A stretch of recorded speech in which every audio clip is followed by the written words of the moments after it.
Bonjour Sophie Binet. Bonjour. Le projet de loi immigration est examiné à partir d'aujourd'hui dans l'hémicycle de l'Assemblée nationale. Est-ce que pour vous c'est un texte nécessaire ? Non, ça fait quasiment un projet de loi chaque année depuis 30 ans, donc je ne suis pas sûre qu'on ait besoin chaque année de réformer les droits en matière d'immigration. C'est le projet de loi de la honte qui remet en cause les fondamentaux de notre République en matière de droit du sol, d'égalité d'accès à la santé, de droit d'asile notamment. C'est aussi le projet de loi de l'hypocrisie parce que c'est faire comme si en France, il n'y avait pas des secteurs entiers qui tournent grâce à l'apport de travailleurs et de On travailleuses va en parler étrangers. de ce projet de loi qui veut régulariser les travailleurs sans papier dans les métiers en tension. Mais juste, les Verts ont déposé une motion pour rejeter le texte dès aujourd'hui. Vous appelez toutes les oppositions à voter cette motion pour que le texte ne soit pas examiné ? Écoutez, moi, j'ai pas à rentrer dans les détails de la mécanique parlementaire. Ce que je peux vous dire, c'est que du point de vue de la CGT et de la quasi-totalité des syndicats et associations qui interviennent sur ces questions et qui accompagnent les étrangers, ce projet de loi est dangereux parce qu'il stigmatise les étrangers et qu'il va donner les pleins pouvoirs aux préfectures avec de nouvelles possibilités d'arbitraire. Mais quand vous entendez Gérald Darmanin qui dit mais ça va nous permettre par exemple d'expulser plus rapidement les étrangers délinquants, il fait valoir ce chiffre de 4000 par an d'étrangers délinquants à expulser qui ne sont pas expulsables aujourd'hui. Vu le contexte récent, vous vous dites pas c'est une bonne chose ? Bah, il y a déjà beaucoup d'expulsions et si c'est expulser des gens qui sont en France depuis qu'ils sont petits, eh bien ils sont français, il faut les traiter comme des délinquants comme les autres. En fait, je vois pas pourquoi il y aurait des choses à géométrie variable en fonction de si ses parents sont étrangers ou pas. Quand on est français et qu'on est délinquant, ben, on est traité par la justice française. Point. C'est quand même pas des manières de traiter la délinquance en allant expulser partout dans le monde nos délinquants. Et peut-être qu'il serait bon de s'interroger sur ce qui se passe dans les prisons pour la réinsertion et pour faire en sorte qu'on ne sorte pas des prisons encore plus délinquants qu'on y est entré. Sophie Binet, sur la régularisation des travailleurs sans papier dans les métiers en tension, la droite parle d'appel d'air. Et pour contrer la critique, l'ancien Premier ministre Édouard Philippe propose, lui, la mise en place de quotas de régularisation. Est-ce que c'est une bonne option ? Aujourd'hui, l'option que propose la CGT, c'est une option de bon sens, c'est de dire que dès lors qu'il y a une preuve de travail, on doit pouvoir être régularisé. Pourquoi ? Parce qu'aujourd'hui, il y a des milliers de personnes qui sont maintenues dans la précarité administrative, qui n'ont pas accès à des titres de séjour alors qu'elles travaillent. Et la conséquence, c'est de tirer les droits de l'ensemble des salariés vers le bas. Une personne qui travaille, qui n'a pas de titre de séjour, c'est une personne à qui l'employeur peut imposer des horaires sans limite, peut imposer de travailler au noir, peut imposer des conditions de travail extrêmement pénibles. C'est pour ça qu'il faut permettre l'accès à un titre de séjour pour garantir l'égalité des droits entre travailleurs et travailleuses. Mais ce texte, il assouplit un peu quand même les conditions de régularisation des travailleurs dans les métiers en tension. Ce n'est pas déjà un premier pas pour vous ? Il y a des conditions très strictes parce qu'il faut que ça soit un métier considéré comme étant en tension. Ça peut varier très rapidement. En plus, ce que nous disons, c'est qu'un travailleur, c'est pas seulement un agent économique. Un travailleur, c'est une personne qui a le droit de vivre avec sa famille, qui a le droit de scolariser ses enfants, qui a le droit d'avoir un accès à la santé et qui doit pouvoir se projeter sur le moyen long terme. Si c'est dépendre d'un métier en tension dont la définition peut changer tous les 2-3 ans, ça veut dire je travaille pendant 3 ans et après je suis expulsée parce qu'on n'a plus besoin de moi. Donc ça Ça rajoute n'a de la aucun précarité, sens. c'est ça que vous dites ? Exactement, ça rajoute de la précarité et les pleins pouvoirs à l'employeur. Ce qu'il Mm. faut, c'est cette mesure de bon sens, simple, de permettre que dès lors qu'il y ait une preuve de travail, on puisse avoir accès à la régularisation. Aujourd'hui, la loi n'est pas suffisante. C'est la raison pour laquelle la CGT a été obligée d'organiser une grande grève de 650 travailleuses et travailleurs sans papier, là, il y a quasiment 2 mois. Ils ont, grâce à la grève, tous obtenu que les employeurs attestent de leur travail en France, mais leur dossier est bloqué aujourd'hui sur le bureau de Gérald Darmanin qui n'enclenche pas les procédures de régularisation. Donc j'en appelle au ministre de l'Intérieur. Vous êtes main dans la main avec certaines entreprises, avec certains chefs d'entreprise sur ce sujet-là, en l'occurrence, de la régularisation ? Écoutez, pas forcément, parce qu'il y a un certain nombre d'entreprises qui abusent et usent et abusent justement du fait que de cette précarité administrative, parce que ça leur permet de tirer les droits des salariés vers le bas. Il y a des secteurs entiers qui fonctionnent uniquement grâce à l'apport de travailleurs et de travailleuses étrangers, l'aide à domicile, la restauration, l'hôtellerie, le bâtiment, les livreurs à vélo par exemple. On voit bien que ces secteurs sont parmi les plus pénibles et que le fait que ces travailleurs et travailleuses aient très difficilement accès à des papiers, ça permet de tirer leurs droits vers le bas. Pourquoi est-ce que les Mais alors, livreurs du coup, ce sont projet les de loi, salariés il permet de remédier à cette situation. Pas puisque totalement, justement, parce puisqu'il vise que à ce que le salarié lui-même puisse demander une régularisation? En fait, pas totalement, parce que ça dépend d'une définition stricte des métiers en tension, Oui. parce que ça ne Mmh. met pas fin à l'inégalité entre les salariés en CDI ou en intérim. Aujourd'hui, quand on est en CDI, il faut 2 ans de preuve de travail pour avoir accès à une régularisation. Quand on est en intérim, c'est 5 ans. Pourquoi? Pareil, il y a une inégalité entre quand Les on est à critères temps sont plein trop ou à temps stricts pour partiel. vous? Les critères sont trop stricts et encore trop arbitraires. Il faut des règles générales pour tous les travailleurs et travailleuses. Sophie Binet, Bruno Le Maire considère qu'on n'atteindra jamais le plein emploi avec notre modèle social actuel. Alors pour ça, il propose plusieurs pistes. D'abord, il l'a dit ici même sur ce plateau, il veut aligner les règles d'indemnisation du chômage des plus de 55 ans sur le reste de la population active, c'est-à-dire passer de 27 à 18 mois pour que les entreprises puissent maintenir en emploi, dit-il, leurs seniors. Vous l'entendez, cet argument? Non, on marche sur la tête. On est dans un contexte où le chômage recommence à augmenter et ce que nous explique le gouvernement, c'est qu'il faut encore faciliter les licenciements. Et le gouvernement, d'ailleurs, par la voix de Bruno Le Maire, va même plus loin que ce que demande le patronat. Donc il faut revenir à la Sur le chômage des rationalité. seniors, non, Mmh. sur le chômage des seniors, il dit, Bruno Le Maire, si en gros, si on durcit les conditions d'indemnisation des seniors, eh ben, ça ne sera plus une facilité pour les entreprises de les licencier. Non, mais dans ces cas-là, il faut des mesures contraignantes contre les entreprises. Ça, c'est une mesure contraignante contre les Les salariés. seniors. On se moque du monde. D'abord, on a imposé aux gens de travailler 2 ans de plus sans s'interroger sur comment est-ce qu'on maintient les seniors en emploi. Et là, maintenant, non seulement on nous impose de travailler 2 ans de plus, mais en plus, on va réduire nos droits à allocation chômage sans avoir contraint les entreprises de conserver les seniors, alors que les grandes entreprises, notamment, font un concours de plans de licenciement, rupture conventionnelle collective, rupture conventionnelle individuelle, pour sortir les seniors de leurs effectifs. C'est là-dessus qu'il faut Mais alors, travailler. on fait quoi? Parce que le gouvernement a refusé de valider l'accord d'indemnisation du chômage que vous aviez La CGT l'a pas signé, mais les partenaires sociaux tous ici, ensemble. oui. Vous êtes mis d'accord sur un accord. Et là, bon, il vous a dit, bah non, on va pas le prendre celui-là puisqu'il est perfectible. Et d'ailleurs, on vous demande de réfléchir sur la situation des seniors. eh bien, il y a une négociation qui est ouverte sur le sujet. Donc, il faudrait savoir du côté du gouvernement, soit on nous demande de négocier, soit ils agissent. Mais là, on nous demande de négocier, puis ils font le concours l'épine des mesures toutes plus lunaires les unes que les autres.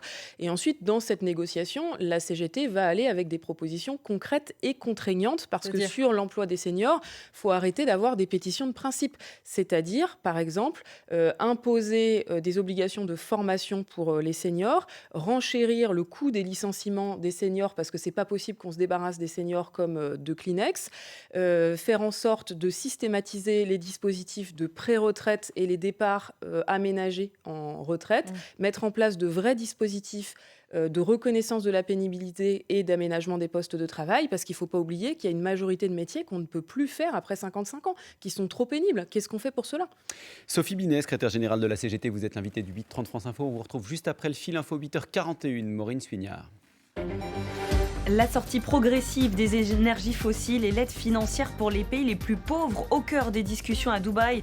La COP28 se termine demain. Le chef de l'ONU Climat appelle ce matin les pays à lever les blocages tactiques inutiles.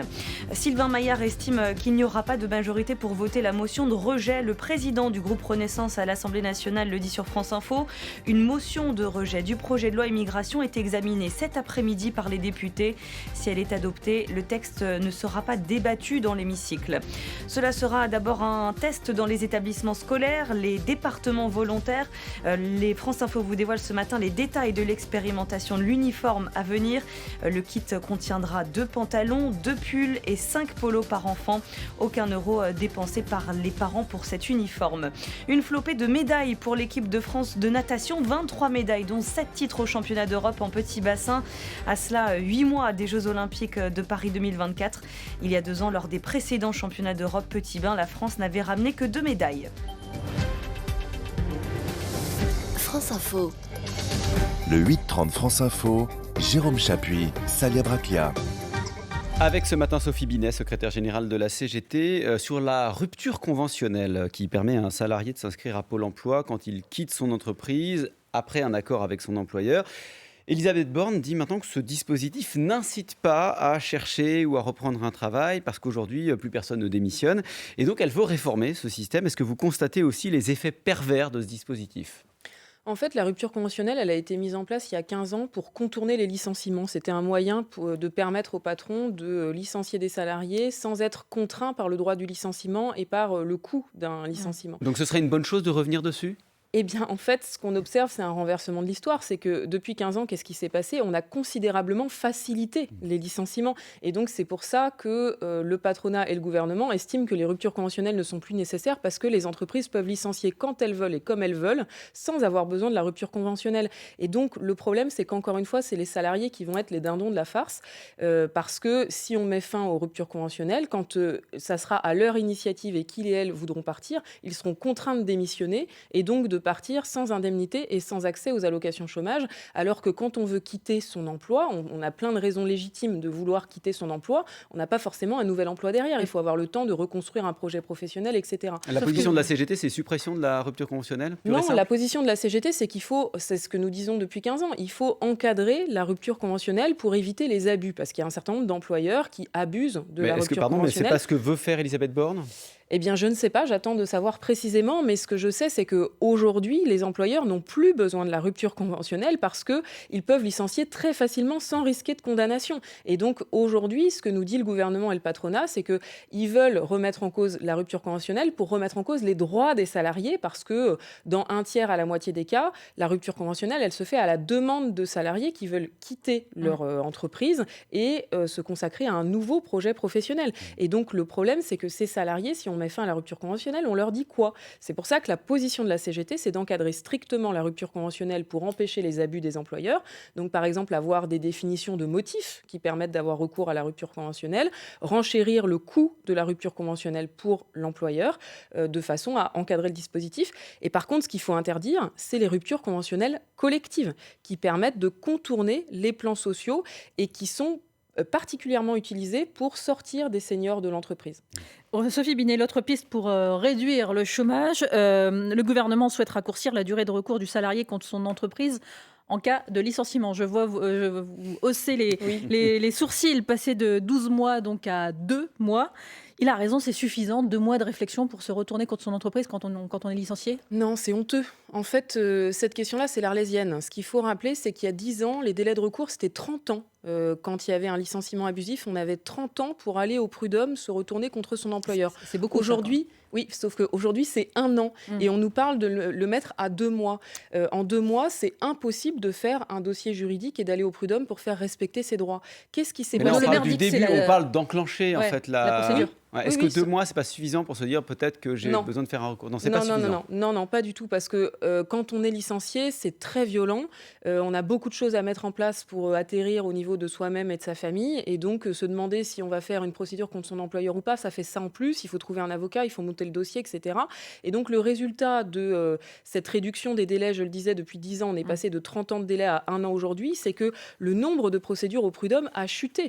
Et en fait, aujourd'hui, le problème, c'est que les employeurs licencient quand ils veulent, comme ils veulent, et que les salariés n'ont plus les moyens de faire respecter leurs droits. C'est là-dessus que devrait travailler le gouvernement pour empêcher les licenciements abusifs qui sont légion aujourd'hui, où aujourd'hui, notamment par exemple les cadres ont énormément de licenciements pour faute, et c'est une façon de se débarrasser des cadres avec lesquels on n'est pas d'accord dans l'entreprise, par exemple, et donc de limiter leur liberté d'expression. Sophie Binet, sur ce dossier de l'emploi, le groupe de distribution Casino est en très grande difficulté, cherche un repreneur. Vous avez fait part de votre inquiétude d'une vente à la découpe. Il y aura forcément pour vous de la casse sociale? Tout dépend de l'intervention du gouvernement. À ce stade, si on laisse faire, oui, ça s'annonce comme une casse sociale Mais qu'est-ce qu'il peut sans faire le précédent. gouvernement? Le gouvernement, il peut peser déjà sur les repreneurs, imposer des conditions. Le C'est gouvernement, une il entreprise octroie... privée, hein. Oui, sauf que le gouvernement, il octroie énormément d'aides publiques. Casino a eu énormément d'aides publiques. Si on nous avait permis d'avoir un droit suspensif sur les aides publiques, on aurait pu alerter depuis des années sur les montages juridiques et financiers opaques qui étaient organisés par la direction de Casino et qui étaient dangereux, sur lesquels on alertait, on n'était pas entendu. Si on avait pu suspendre les aides publiques, ça aurait été un levier préventif. Donc, le gouvernement l'a dit, de toute manière, les dossiers sont sur sa table.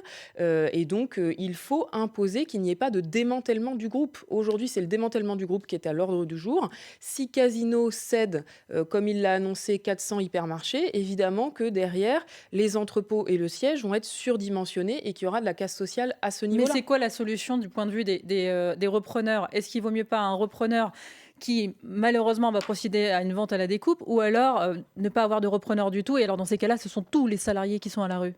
On peut travailler justement pour avoir un autre repreneur qui reprenne l'ensemble de Casino, c'est-à-dire les entrepôts, le siège et les hypermarchés. Mais si on découpe, de toute manière, ça sera une fausse solution parce que, de façade, dans 6 mois, il y aura forcément de la casse sociale sur les entrepôts et le siège. Et puis sur le transfert des hypermarchés, hypothétique, nous, on est très vigilants sur le maintien des droits sociaux parce qu'en général, ça se fait en tirant les droits sociaux des salariés vers le bas et puis avec derrière, à moyen terme, des licenciements. Sophie Binet, vous dites le siège. En fait, il y a 3 sièges dans ce groupe. Il y en a un à Saint-Étienne, l'autre à Vitry-sur-Seine, le troisième à Clichy dans les Hauts-de-Seine. Est-ce que vous craignez que l'un ou l'autre disparaisse?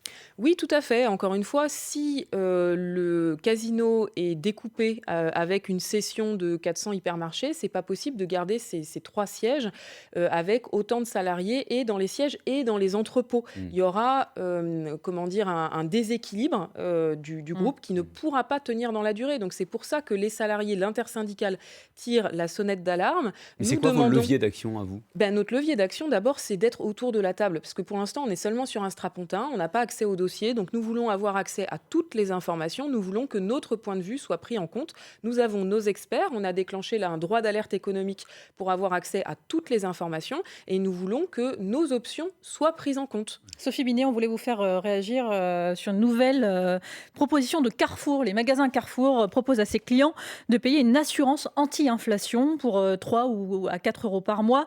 Ils pourront bénéficier de bons d'achat de 75 ou 150 euros par mois si ils se retrouvent au chômage ou s'ils ont un accident de la vie.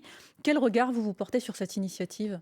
En fait, ces initiatives des hypermarchés, on voit qu'ils sont dans une concurrence pour capter du public. Donc c'est pour ça qu'il y a beaucoup d'actions de communication. Mais ça montre qu'il y a un vrai problème. C'est la première fois depuis 50 ans que les salaires baissent en France et que les revenus s'effondrent. Le deuxième problème, c'est qu'aujourd'hui, c'est 60% des inscrits à Pôle emploi qui ne sont pas indemnisés. Donc quand on est chômeur, c'est pas vrai. Tout ce qu'on entend de stigmatisation des privés d'emploi en faisant comme s'ils se roulaient les pouces à rien faire, c'est pas vrai. Il y a des chutes de revenus et il y a 60% des chômeurs qui ne sont pas indemnisés et, là, sur et donc ils ne peuvent pas boucler leur fin de mois. Ouais. Donc effectivement, c'est pour ça qu'il y a ce type d'initiative. Et après, moi, ce que j'ai envie de dire à Carrefour, c'est qu'on aimerait bien qu'ils s'occupent aussi de leurs salariés. Depuis 10 ans, il y a plus de 20 000 salariés de Carrefour qui ont été transférés à des franchisés avec une baisse de leurs droits, une dégradation de leurs conditions de travail, une dégradation de l'emploi et des optimisations sociales et fiscales pour Carrefour. C'est un scandale que la CGT a révélé, sachant que dans le même temps, Carrefour bénéficie d'énormément d'aides publiques. Donc il faut être exemplaire. Sophie Binet, la secrétaire générale de la CGT, vous êtes avec nous jusqu'à 9h. On vous retrouve juste après le fil info, 8h51, Maureen Suignard. La guerre va se poursuivre pour éliminer le Hamas, promesse réitérée de Benyamin Netanyahou après les attaques du 7 octobre. Le Premier ministre israélien demande aux combattants palestiniens de se rendre. Ce matin, le Croissant Rouge palestinien fait état de raids violents autour de l'hôpital Al-Amal, près de Khan Younes, dans le sud de la bande de Gaza. Sur France Info ce matin, la secrétaire générale de la CGT, Sophie Binet, dénonce un projet de loi de la honte. Sophie Binet qui évoque le texte immigration du gouvernement qui doit être examiné par les députés aujourd'hui. Les élus se prononcent d'abord sur une motion de rejet qui pourrait annuler les débats. Des perturbations sur les routes de plusieurs villes ce matin, Lille, Avignon, Bayonne ou encore Bordeaux. Les chauffeurs de taxi s'opposent à une mesure du gouvernement. Elle prévoit d'encourager le covoiturage pour les transports de patients malades. Si ces derniers refusent, ils seront moins remboursés. 7 départements sont en vigilance orange, la Gironde, les Deux-Sèvres, la Dordogne et la Corrèze pour des risques de crues. La Haute-Savoie, la Savoie et l'Isère pour plus inondation. France Info. Le 8-30 France Info, Jérôme Chapuis, Salia Braclia. Toujours avec Sophie Binet, la secrétaire générale de la CGT. La commune de Mazamet, dans le Tarn, a décidé qu'en cas de forte affluence dans ses cantines scolaires, les enfants dont au moins un des 2 parents travaillent seront prioritaires. Les adultes au chômage, eux, sont invités à récupérer leurs enfants sur l'heure du déjeuner. Ce n'est pas une discrimination, c'est juste une priorité qu'on assume, dit le maire d'Hiver Droite, Olivier Fabre. Est-ce que vous le comprenez ? Bah non, je crois que le problème, c'est qu'il n'y ait pas de place à la cantine pour tout le monde. Quand on est privé d'emploi, on a besoin d'avoir du temps pour chercher un emploi. On ne peut pas dans le même temps dire il faut que les chômeurs aient des démarches actives de recherche d'emploi et les forcer à rester à la maison tous les midis pour assurer la cantine de leurs enfants, ce qui d'ailleurs va reposer principalement sur les femmes qui vont encore une fois être enfermées au foyer.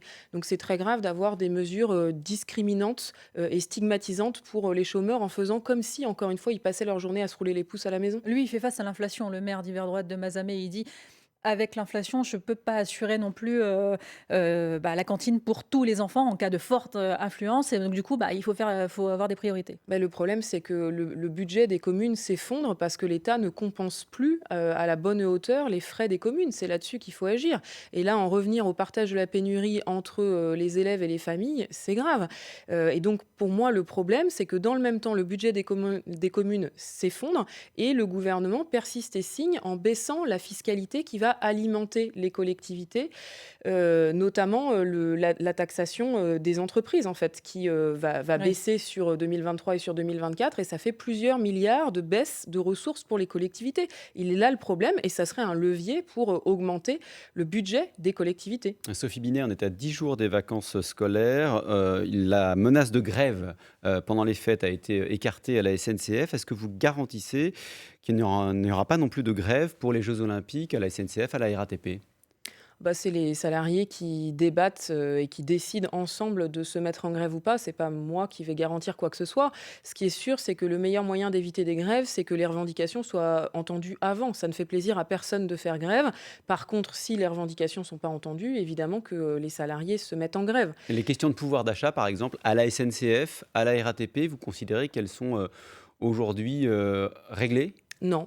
Non, parce que dans ces deux entreprises publiques, notamment à la SNCF, les salaires déjà étaient relativement faibles et en plus, ils n'ont pas suivi l'inflation. Donc, il va falloir qu'il y ait des rendez-vous salariaux pour que le pouvoir d'achat des agents soit maintenu. Et je vous repose la question parce que les rendez-vous salariaux, on parle des Jeux Olympiques, on imagine mal qu'il puisse y avoir une grève pendant les Jeux Olympiques et en même temps on se dit que la tentation pour un syndicat comme la CGT ou comme d'autres syndicats peut être grande d'utiliser ce type d'événement comme un levier dans le rapport de force. La CGT, elle est impliquée dans le comité d'organisation des Jeux Olympiques. Elle s'est battue pour qu'il y ait une charte sociale pour encadrer le fonctionnement des Jeux Olympiques. C'est d'ailleurs une première au plan international. Donc la CGT, elle va certainement pas s'amuser à gâcher la fête pour des millions de Françaises et des Français. Par contre, la CGT, elle entend que tous les salariés qui sont concernés par les Jeux Olympiques, leurs droits soient respectés et qu'il y ait des conditions claires en matière d'organisation et de droit du travail. Et si ces conditions ne sont pas au rendez-vous, oui, il pourrait y avoir des grèves. Je ne vais pas vous dire là qu'on empêchera qu'il y ait des grèves pendant les JO si les revendications des travailleurs et des travailleuses ne sont pas entendues. Par contre, on ne va pas s'amuser à gâcher la fête des Françaises et des Français pour le plaisir de le faire.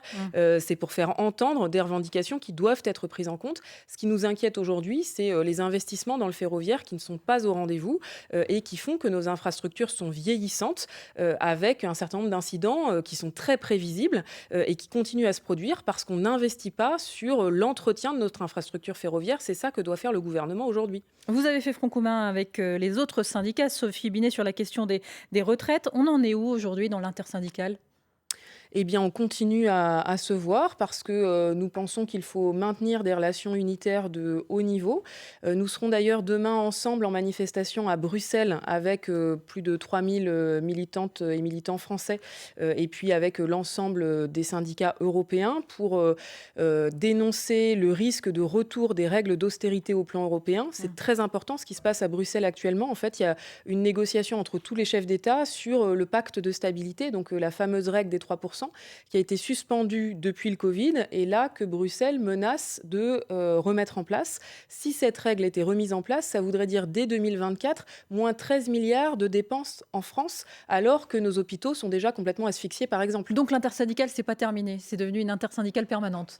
Non, justement, c'est que, effectivement, il n'y a pas d'intersyndicale permanente. L'intersyndicale, c'était un outil pendant la mobilisation contre la réforme des retraites. On se voyait plusieurs fois par semaine, on s'appelait tous les jours, etc. On n'est évidemment plus dans ce moment-là. Mmh. Par contre, nous avons souhaité conserver des relations unitaires de haut niveau, donc avec cette manifestation de demain, avec des rendez-vous réguliers. On va se revoir début 2024. Et puis, on a d'ores et déjà décidé de préparer ensemble le 8 mars, par exemple. Donc, on ne reviendra pas à la situation avant la réforme des retraites parce que nous ne voulons pas offrir au gouvernement et au patronat ce cadeau de la division syndicale. Nous savons que nous sommes dans un contexte où les droits des travailleuses et travailleurs sont remis en cause de façon inédite, des salaires qui baissent, des usines qui ferment. Ils ont besoin de l'unité syndicale et nous allons continuer à faire vivre cette unité. Merci Sophie Binet, vous étiez l'invitée de France Info ce matin, secrétaire générale de la CGT.